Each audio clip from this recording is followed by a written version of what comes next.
And so, as many of you have seen, Alex Jones was back on the Joe Rogan show.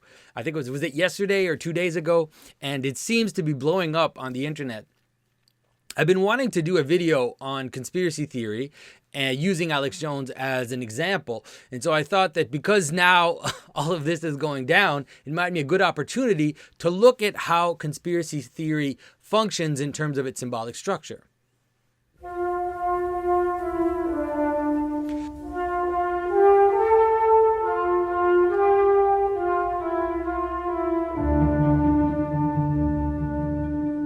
This is Jonathan Pageau.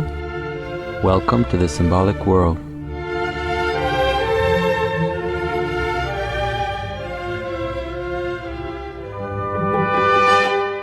So if you watched the podcast, if not, I would suggest you do. It is long. It's 4 hours long, but it is worth watching because through the crazy discussion and the extremely dramatic presentation that Alex Jones gives, there are some interesting things that you can get from what he says, some interesting things that can help you understand the structure of reality and how things lay themselves out. First of all, I have to say that Alex Jones seems to be someone who has a very good intuition about things, and he doesn't seem to have the right language to express them. He also seems to be caught in what I would call a kind of materialism, which means that his symbolic intuition is always pointed towards a kind of materialist explanation. And that is actually the case about a lot of conspiracy theory. If you look at a lot of conspiracy theory, they tend to see the symbolic structures or symbolism, or if they see certain symbols appear, instead of seeing those symbols as pointing to principles or pointing to patterns of reality, they tend to see them as only pointing towards, let's say, specific historical events or specific historical structures. And so I'll give you an example that is that happened to me not too long ago. I was visiting a church nearby, a Catholic church, and in the church, in one of the arches of the roof of the ceiling, there was an all-seeing eye, a triangle with an eye inside. And there was a man there. We were being given a tour by a tour guide, and there was a man who looked at the tour guide and he said, "Oh, that means that this was built by the Illuminati." And so, I should laugh. A lot of people see it that way. Obviously, that church was not built by the Illuminati. Some church in Quebec, in the 19th, 18th, 19th century was not built by the Illuminati. That symbol of the all-seeing eye is a very ancient symbol, which we can find in medieval churches. We can find in all kinds of places. It has a specific meaning. And whether or not, it was an image used to represent God, because God is an all-seeing eye. And whether or not it was used later by Freemasons or by certain organizations, that is quite possible. But we cannot reduce the symbol to its historical contingency. It's the same with the swastika. A swastika does not mean Nazis. The swastika is a very, very ancient image, which is one of the oldest images we have, and the fact that it was used by the Nazis does not eliminate its ancient language, its ancient meaning. Because if you go to medieval churches, once again, you will find swastikas all over the place. You will find them. I visited Calvin's church in Switzerland, and there were swastikas in the decoration. It is a very, very ancient symbol, which has a meaning about goes beyond its historical contingency. Okay, so that's first of all very important to understand. Now, despite the fact that Alex Jones seems to want to see symbolism related to historical contingencies, which makes him end up using all kinds of crazy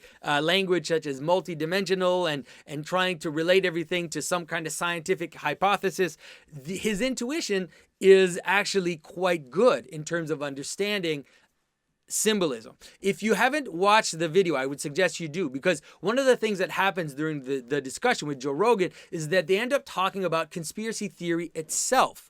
And the way they talk about it can help you understand what conspiracy is, why conspiracy theories appear. And so conspiracy theories, the symbolism of conspiracy theories is that it comes about to show us that there is no longer trust in the in a structure. There's no longer trust within an authority structure. And so when conspiracy theories start to pop up, even beyond the way they pop up or the form that they pop up, what it points to is a breakdown of social cohesion, because we start to doubt the intentions of those in power. We start to see them as being hypocritical, to see them as lying. And in the podcast yesterday, it's very interesting because Alex Jones at some point starts to say that even himself at some point had what he called a mild psychosis because the government, in the 20th century have lied so much to us, because there are now specific examples of times when governments have acted against their own people, where governments have said one thing and then done another in secret. Because of that, now we have a general culture of doubt. Whenever the government says something, whenever something happens, there will be people who will doubt the authenticity of the events because the government has lied so much that it has broken down the social cohesion. So when you remember, for example, someone like Jordan Peterson, who talks about how when you lie, you lead the world into hell. Now, here's a very, very concrete example. By lying, many times in the past, our states, our governments have brought about a state of mistrust towards their intentions. And what that's doing is creating a breakdown in social cohesion. And it is encouraging conspiracy theory even more. And so even Alex Jones, at some point, he said, at some point, he started to doubt that anything was real, that everything that appeared in the media, any event, was staged, was that there was something behind it which was hidden, that was a conspiracy. Okay, and so that's really important to understand in terms of conspiracy theory and what conspiracy theory means. Now, what's interesting about Alex Jones's ranting is when the social cohesion breaks down. You can imagine it as you have a society that has a center, that has a common memory, that has a common identity, that has, a common leadership. All of this is what creates an actual society, is that we are attached to a center or to several centers which are, acting together, okay? Now, once that starts to break down, we start to move towards the periphery. The periphery is the place where multiplicity starts to affirm itself and starts to break down. And then when that happens, what is the result? What is the result of that breakdown in order? Two things. One is a desire for tyranny, a desire to create something which will regain control over the control that's been lost. And you can hear that in the conspiracy theory about the notion of a one world government, the idea of, a secret elite which is trying to control our society, our culture, is trying to control us. And so you see in the conspiracy theory a normal understanding of what happens when societal structures break down. When the center starts to stop holding, then one of the reaction is to overcompensate by this type of control. Now, the other side is the fall into chaos, the fall into idiosyncrasy, and then going up to the margin of the world where all the monsters are, just like in the ancient times, we had this notion of the monsters on the edge of the world. Then you see that happen. So in the conspiracy theory, it is not surprising that you will find things like hybrids, like cannibalism, like monsters, like demons, like strangers, aliens, all of that is going to almost necessarily appear in the conspiracy theory, because that is what it looks like for a world to break down. Let's look at those. A few of those in particular. The biggest thing that Alex Jones says, and which causes people to lose their mind, is the idea that, the government has been in contact with aliens for a very long time, and these aliens are dictating to them what to do, and the aliens are asking for human sacrifice and blood and all of this, and you think like, wow, okay, man, you it seems like he's losing it. But let's look at it. Let's look at it in terms of what it's referring to. Okay.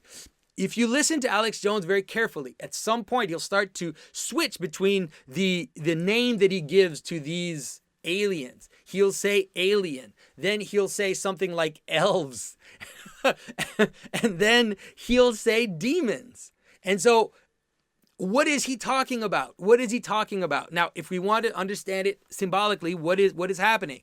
As the world breaks down from unity, what ends up happening is there's a remanifestation of the wild principalities that I've called them. These principalities which are not attached to the center, principalities which have let's say a mind of their own, and that are leading towards fragmentation and towards chaos. And those will be what we call demons. They are related to our passions for power, our passions for sexual gratification. Those two things together, our passions for violence, and that those passions represent themselves in different forms. One of the form, of course, is rape. One of the form is sexual domination. One of the form is cannibalism. Cannibalism is the ultimate image of devouring someone else in order to acquire power for yourself. And as you start to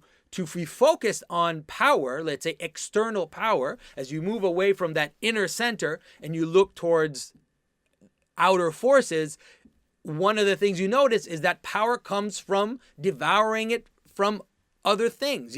Even your own body, you get power in your body by eating things that come from the outside. And you can then represent that also symbolically, that whatever power you get from imposing your power, from taking someone else's power. That is not necessarily bad. It can be good. I've used the military example before. A military general is using the power of his men in order to increase his capacity to act in the world. Now, it doesn't necessarily have to be bad, but it definitely can be bad. And when we use the example of cannibalism, that's when we see how it can be bad, how an accruing of power in yourself can be the devouring of somebody else. Okay, you see the same with the idea of human sacrifice and of especially infanticide. Now, as you move towards paganism, it is inevitable that infanticide reappears. I've been saying this since I was 20 years old, that it is inevitable that as Christianity falls away, there are some things which will reappear. Infanticide, which is a traditional practice in many, many pagan cultures, and then also suicide or let's say suicide of the elderly will also be something which will reappear, which was also a normal part of many, many ancient pagan traditions. And so those things are going to reappear. Now, in terms of the way that he represents it, it's very difficult because he doesn't seem, he really wants to always use kind of scientific language. So he talks about other dimensions and he talks about spaceships and flying saucers and all of this. And he wants his symbolism to represent material things. And so, for example, in the podcast, he talks about the vision of Ezekiel, and he's saying how Ezekiel is seeing, basically wheels within wheels, right? And these wheels within wheels are flying saucers. And so it's probably best to understand the opposite, to understand why the flying saucer has become such a marked image in our representation of extraterrestrials and of UFOs. Why has this flying saucer become the image of the UFO? And I have to admit that I haven't totally figured that one out. But to me, that seems like the best move to make. Now, the one thing that people are going to ask me is, am I saying, first of all, that he's full of, he's delusional. I don't think he's delusional. I think that his intuition about what's happening in the world is absolutely correct. The idea that we have created a society of human sacrifice. If you cannot get away from the fact that that abortion can often act as a form of human sacrifice, you just can't get away from it, because you see someone who makes the bet that they will have more power in the world, they will have a better life if they get rid of this unborn child. That is a form of human sacrifice. You can't get away from it. Getting the fact that you sacrifice another life for your own is a form of human sacrifice. And so he is totally right in that. Now, whether or not this has reached the level of ritualized human sacrifice that Alex Jones suggests, I don't know. I have no idea. I'm not in those, we're not in those circles. All of this becomes hearsay and rumor and all that. And it doesn't, and even though that it's this hearsay and rumor, it's not surprising that it goes in that direction. And it wouldn't be that surprising if it ended up being true, because those people who understand the power of ritual and who are looking to acquire power to themselves, it would not be surprising that at some point they understand how this has always been a manner to acquire power. And you can see it in everyday life. It's not ritual does not differ from everyday life. It is a condensation of everyday principles into a very synthetic form, which is meant to let's say, concentrate it so that it has more effect. And so whether or not there are ritual human sacrifices, all of this stuff, I don't know. Who knows?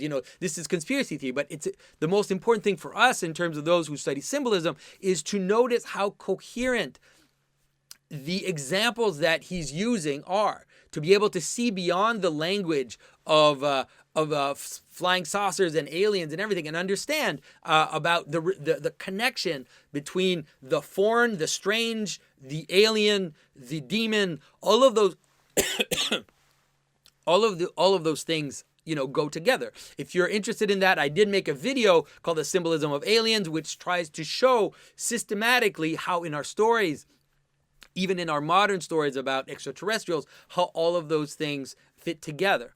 And so, I would say we always have to take some of the things, obviously we have to take the things that Alex Jones says with a serious grain of salt when he's talking, if your purpose is to understand the world objectively. But if you want to understand, let's say, the symbolic structures that are laying themselves out around us today, and you're attentive to what someone like Alex Jones says, you can get a good sense of what's happening in the world, and that this is not what he said. What he's saying is not arbitrary, and it does fit these patterns. It seems like Alex Jones is a kind of either unknowingly or who knows how, he is a kind of let's say someone who is tapped in to these patterns and can intuit them very well. Now, obviously, do not listen to Alex Jones when he talks about his idea of God, and that God is like a comet, in time space, and that the devil is behind, and God is in front, and that the whole world. It's like, don't take that for Christian theology. Look at the image that he's representing and notice that it's not completely insane if you see it in terms of a symbolic structure. He talks about this comet, and so you can imagine it as a hierarchy with a point at the end, which is moving forward. And then as the comet, as you get further and further away from the head of the comet, then the effect of the comet loses its coherence and becomes to be more and more chaotic. And the further you go, then the debris of the comet starts to fall away and starts to not be connected to the comet. And so although it seems insane when he says something like that in terms of imagining a physical comet and thinking that that's God, if you can see it symbolically, which I don't know if he does, or if he is that much of a materialist. But if you see what he's talking about in terms of how reality lays itself out, and he talks about Satan is in the back, and he's lost. I mean, he's basically lost the effect of being connected to the center, and so because of that, he wants to subvert the centers. Like that, all of that makes total sense if you understand it in terms of a symbolic structure. But the problem is that because maybe even himself, definitely us, we have becoming capable of understanding the patterns and understanding those symbolic structures. Because of that, what's interesting is that so many people like to listen to him speak. That podcast that he made yesterday is blowing up, millions of views just in a few days, so much that media outlets like Forbes or Newsweek feel forced to write articles about it. Why is it that people are fascinated by hearing these stories? It is because just like when we watch movies, just like when we read stories that have a coherent symbolic structure, even though they look crazy at first glance, this is what we hear when we hear Alex Jones talking about psychic vampires and all of this thing.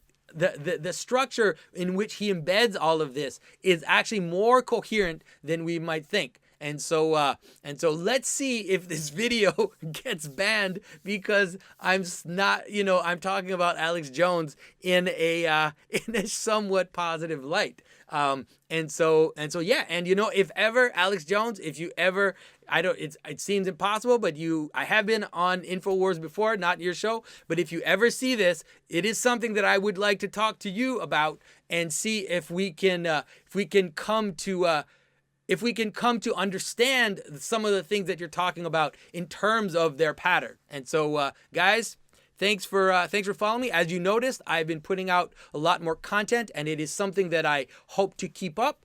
I appreciate everybody's support and the engagement that you are putting into this. And so, thanks again, guys, and I'll see you soon.